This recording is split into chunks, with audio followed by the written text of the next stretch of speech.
Bonjour ou rebonjour. Aujourd'hui, ou plutôt au cours sur la gravitation, j'ai laissé le titre gravitation et j'ai rajouté poids et masse. Je vais me permettre de réexpliquer pourquoi les deux sont liés. Ça permettra l'introduction. Donc on a vu que la gravitation, c'est une interaction à distance attractive. Interaction à distance attractive, c'est des actions réciproques à distance attractive. Ça veut dire que deux objets qui possèdent une masse exercent l'un sur l'autre, et s'ils sont à distance respectable, on va dire, eh bien, ils vont exercer l'un sur l'autre la même force, mais opposée. C'est-à-dire que ma craie qui est là, qui possède une certaine masse, attire cette craie de la même manière que cette craie attire celle-ci. On pourrait le faire aussi, la craie m'attire autant que moi je l'attire, avec la même force, suivant la même direction, mais juste de sens opposé. Attractif. Attractif, et à la limite, si vous voulez comprendre l'autre côté, ce serait répulsif. La gravitation, c'est une interaction attractive. Si vous voulez deux forces, une interaction à distance répulsive, vous pouvez vous amuser à prendre deux aimants. Si vous prenez deux aimants, si vous mettez pôle nord vers pôle sud, bing, nous avons une interaction à distance attractive. Mais maintenant, si vous en retournez un et vous mettez pôle nord contre pôle nord ou pôle sud contre pôle sud, eh bien là, vous avez du mal à les coller l'un avec l'autre. Et donc ici, nous aurons une interaction à distance répulsive. Ok? Donc, la gravitation, l'interaction, ces deux fameuses forces, Newton nous en a parlé, elles sont proportionnelles à la masse des objets dont on parle et à la distance, à l'inverse de la distance au carré. C'est-à-dire, plus on est éloigné, moins ils interagissent. Dans le cas de notre planète est tellement massive, je vous l'ai dit, c'est une masse de 6, en gros 6, 10 puissance 24 kg. C'est un 6 avec 24 zéros qui suivent et le kilogramme juste derrière. Vous faites, allez, on va partir sur 70 kg. Vous êtes de masse totalement négligeable devant la Terre. Vous exercez effectivement une force sur la Terre. Vous l'attirez vers vous. Et elle vous attire vers elle, vers son centre. Mais, mon histoire de boule de bowling dans la vidéo précédente, cette force que j'exerce sur la Terre, a un effet totalement négligeable par rapport à l'effet de la même force, mais dans le sens contraire, due à la Terre sur moi. Et cette force qui m'attire vers le centre de la Terre, et qui fait partie de l'histoire de la gravitation, qui est une des deux forces de cette interaction entre les corps, eh bien, on lui donne un nom. Et ce nom, c'est le poids. Alors, effectivement, le poids, vous l'utilisez à tort et à travers, et on l'utilise tous un peu à tort et à travers, même moi. Je fais exprès, quand je suis en cours, de bien dire, de bien différencier poids et masse, mais il est vrai que j'ai une tendance parfois dans la vie courante à parler du poids alors que je suis en train de parler de la masse. Ça va être à vous de jongler, d'accord? Et puis de savoir à qui vous parlez. Donc on pourrait faire une tâche complexe, c'est ce que j'ai fait avec mes élèves, une tâche complexe où je parle d'un côté en termes de force, en termes de poids, et d'un autre côté en termes de masse, et je me pose la question, mais est-ce que la masse et le poids, ce ne serait pas interdépendant? Est-ce que ce ne serait pas dépendant? Est-ce que l'un ne dépendrait pas de l'autre? Donc, on s'est posé la question et de savoir si le poids dépendait, alors je vais l'écrire en version maths, hein, dépendait de la masse. En gros, est-ce que le poids est fonction de la masse? P. On s'est posé la question, est-il fonction de la masse des objets. Et on s'est basé sur vu qu'on avait que ça sous la main, on s'est dit tiens, on va faire l'expérience sur la planète Terre. On n'est pas allé dans l'espace, on n'est pas allé sur la Lune, on n'est pas allé sur Mars. On a fait ça sur Terre. Et on s'est posé la question, est-ce qu'il y a un lien entre le poids et la masse? Alors je vous ai dit, le poids, c'est une des forces d'interaction. Et une force, parce que Isaac Newton, une force a une unité de mesure qui est le Newton. Et oui, on a rendu hommage à monsieur Isaac Newton et l'unité de mesure est le Newton, un N majuscule parce que c'est monsieur Newton. Je vous rappelle que l'unité de mesure de la masse, l'unité de mesure internationale, c'est-à-dire celle qu'il faut utiliser dans le calcul, ça va être le kilogramme. Bon.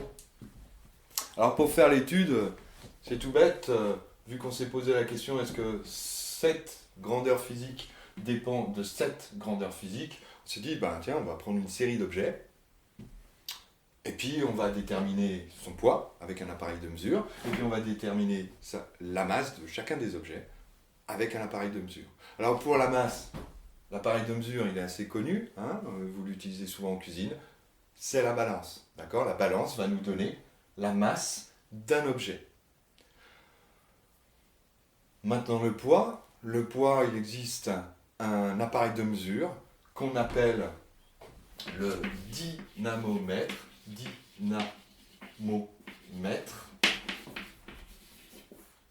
Et ce dynamomètre va nous donner la mesure du poids en newton. Alors un dynamomètre, je vous présente vaguement schématiquement. C'est un appareil, il y a un crochet au-dessus pour le tenir.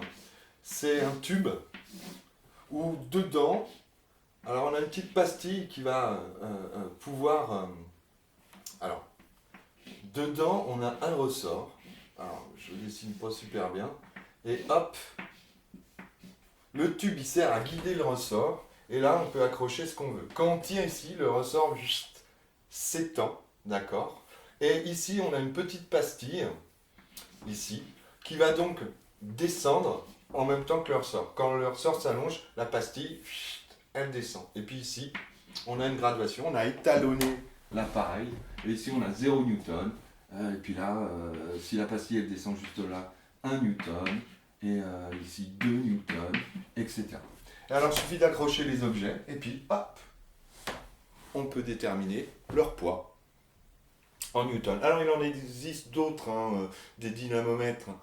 Il en existe des circulaires avec un ressort circulaire où ça ressemble à quelque chose comme ça. On a une aiguille ici et une petite ficelle qui est pendue et suivant si on tire, tac, ça tourne comme ça, ou le contraire, suivant l'appareil. Puis ça nous donne, et ici on a des nombres 1, 0, 1, ou 10, ou 20, newton, etc. etc. Ok. Alors juste, histoire de compliquer le truc, votre fameuse balance, la plupart des balances qu'il y a dans vos cuisines ou utilisées à l'école et tout ça, il faut bien savoir une chose, c'est pas vraiment des balances en fait. Ça vous donne tout en kilogrammes, hein, effectivement, mais il y a un petit appareil dedans à qui on a appris cette formule, la formule qu'on va déterminer, ou plutôt que je vais vous donner, parce qu'on ne peut pas faire d'expérience là. Elle a appris ça, elle exerce le calcul. Et en fait, elle mesure le poids. La balance, elle mesure le poids, en fait. Il y a des ressorts, des capteurs, et des capteurs. Et quand on met quelque chose sur le plateau comprime un ressort. Cette compression de ressort est étalonnée de la même manière. Et en fait, détermine la force d'attraction, la force d'attirance vers le centre de la Terre de l'objet qu'on pose sur la balance. Et donc, il vous donne le poids. Et puis la balance, elle, ensuite, hop, elle vous donne la masse, en utilisant juste la petite formule qu'on va voir dans 2 secondes. Donc, on a déterminé, après une expérience, alors je pourrais m'amuser, je vais me permettre d'effacer là. Juste pour la forme, les expériences qu'on a faites nous ont permis d'avoir de faire un petit tableau où on a le poids de l'objet et la masse de l'objet. Ici, dans le tableau, toujours, on note aussi les unités de mesure, d'accord? Newton, kilogramme, et puis pour une certaine masse, on a un certain poids, pour l'objet A, pour l'objet B, la même, etc., etc., etc., etc. Et de ça, alors, ça, c'est la question. Est-ce que ça dépend d'un paramètre? Par exemple, le poids, oui. De la masse, certainement. Ensuite, on fait des mesures qu'on met dans un tableau, et de ce tableau, on fait comme d'hab, en fait. Hein. On fait un graphe. Alors, n'oubliez pas, le graphe, il faut lui mettre un nom, d'accord? Là, le poids, la masse, les unités de mesure, kilogrammes, ici newton, et puis l'origine, les axes, les sens des axes, c'est important, et puis on met un petit titre quand même, parce que ça mange pas de pain, mine de rien, hop, parce que c'est plus joli. Et puis, on a déterminé, par expérience, voilà, tac tac, alors là je les mets un peu au pif, mais pas tant que ça, hop, on a déterminé que, alors n'oubliez pas aussi, il y a une échelle sur chaque axe qui peut être différente, mais ça ce sera à vous de voir, entraînez-vous. Hein. Et on a déterminé qu'il y avait ceci, c'est-à-dire une droite qui passait par l'origine du repère. Alors le zéro, hein, souvent on l'oublie, mais quelque chose qui ne possède pas de masse, en gros rien, ou la lumière, des grains de lumière, son poids, c'est zéro. Si vous mettez rien sur la balance, d'accord, et que c'est là pareil que quand vous accrochez rien sur le dynamomètre, ça fait zéro aussi, d'accord.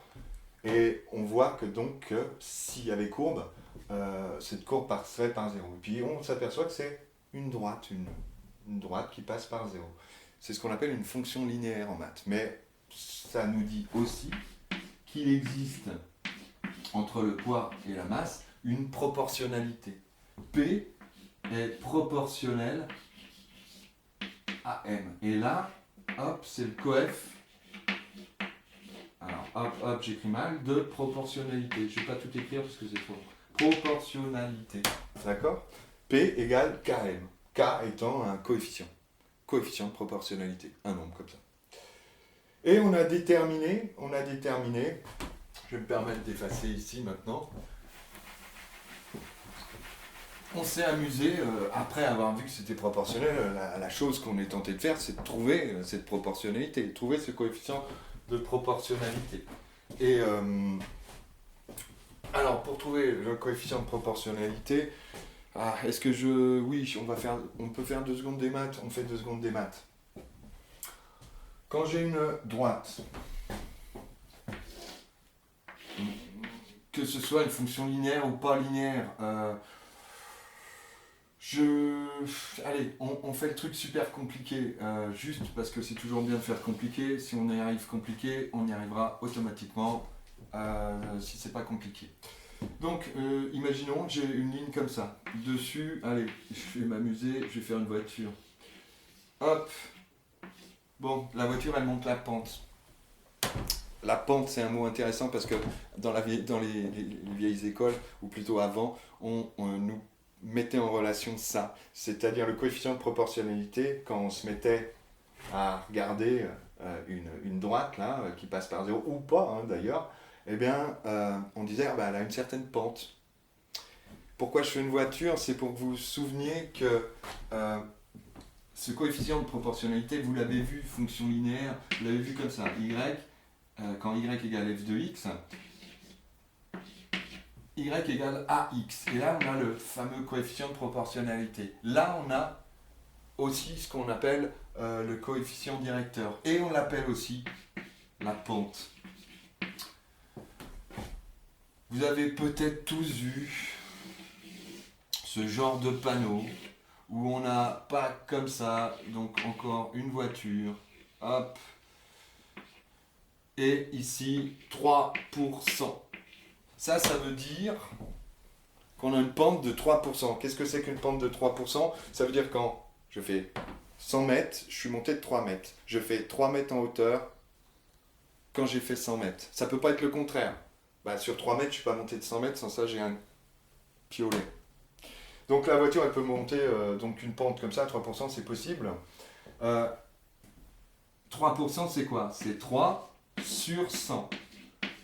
Donc je suis monté de 3 quand j'ai fait 100 mètres. Quand j'ai fait 100 mètres, je suis monté de 3.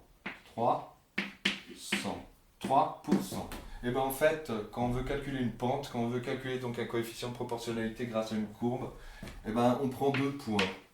Alors quand c'est ça, c'est facile, on prend 0, c'est un point, c'est assez simple. Mais prenons le cas le plus général, on prend 2 points, un point A et puis un point B par exemple. Et puis tac tac tac tac tac tac tac tac tac tac tac tac. On va faire ça divisé par ça. 3 divisé par 100. C'est pareil, c'est le coefficient directeur de la droite. C'est la pente de la droite. Et ici, eh ben, on n'a qu'à prendre un point sur cette ligne. Pas un point de votre expérience. Alors pardon, je fais une croix, c'est totalement, il ne faut pas bien. Hop, il faut bien que ce soit vertical, horizontal, suivant les axes en fait. Donc je prends un point de cette droite, pas un point expérimental, parce que là j'ai fait une droite moyenne, en fait je suis passé au milieu. Et puis, tac, tac, tac, tac, tac, je la projette sur l'axe des abscisses, ordonnées, vous vous rappelez, et je vais avoir cette distance-là, on peut l'appeler, je ne sais pas, grand A, et puis cette distance-là, parce qu'on va prendre ce point-là aussi, grand B, et bien A sur B va être égal à notre coefficient directeur, à notre pente. Réfléchissez à ça, c'est assez facile, ça marche pour toutes les droites. Hein.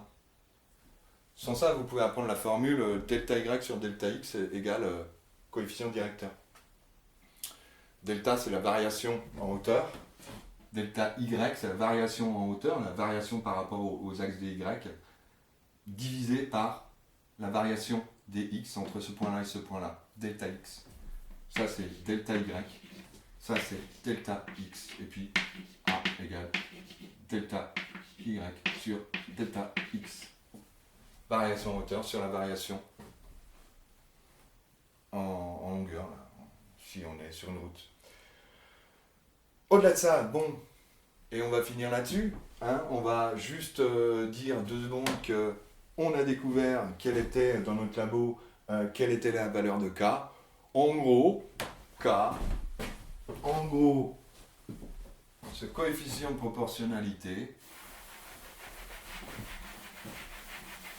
bien on a découvert que c'était 10.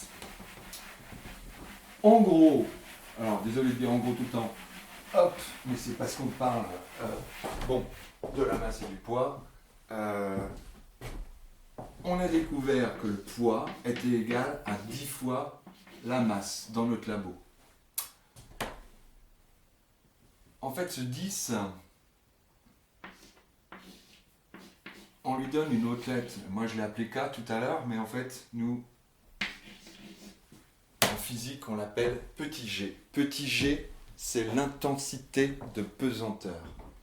Alors, on ne connaît pas trop sous cette forme-là. P égale Gm. Ah. En fait, on connaît souvent sous cette forme-là. P égale mg. C'est marrant cette forme-là. Parce qu'en fait, on pourrait se dire que entre poids et intensité de pesanteur, il y a une proportionnalité, ce serait M la proportionnalité. Pour un objet d'une certaine masse fixe, si je suis sur Terre, mon G, on a dit, il valait 10. On parle des unités de mesure juste derrière, hein, vous en faites pas.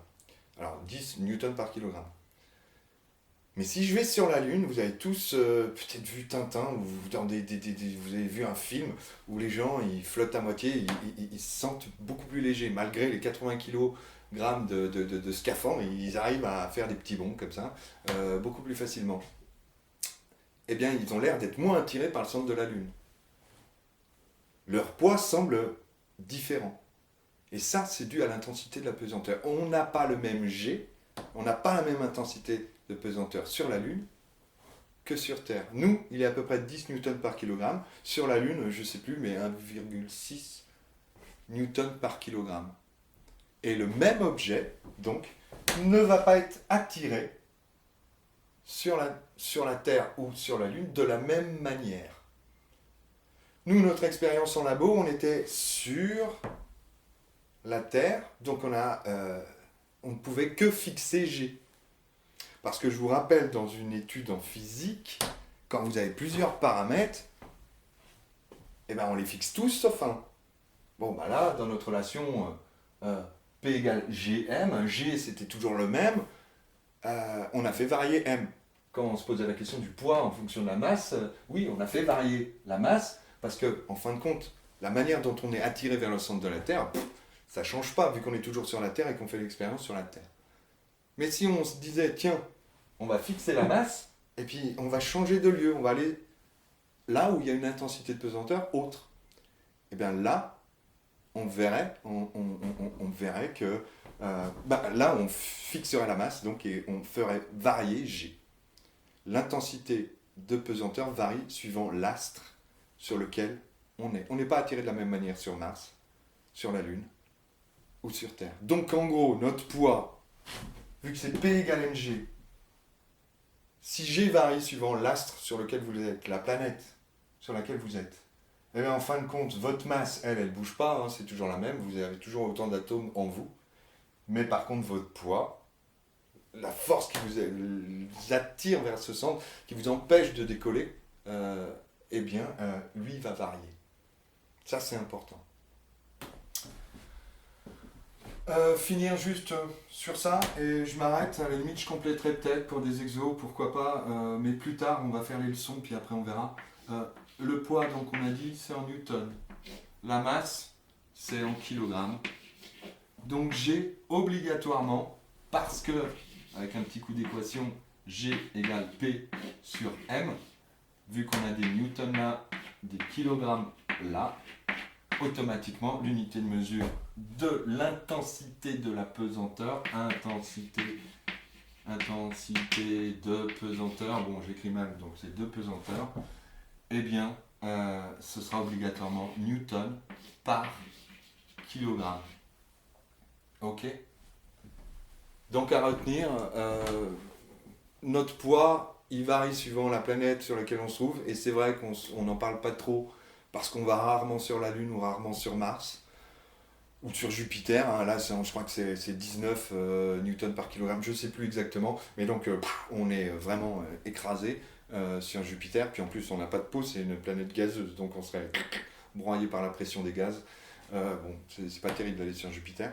Mais bon, en tout cas, l'intensité de pesanteur varie suivant l'astre sur lequel vous êtes. Donc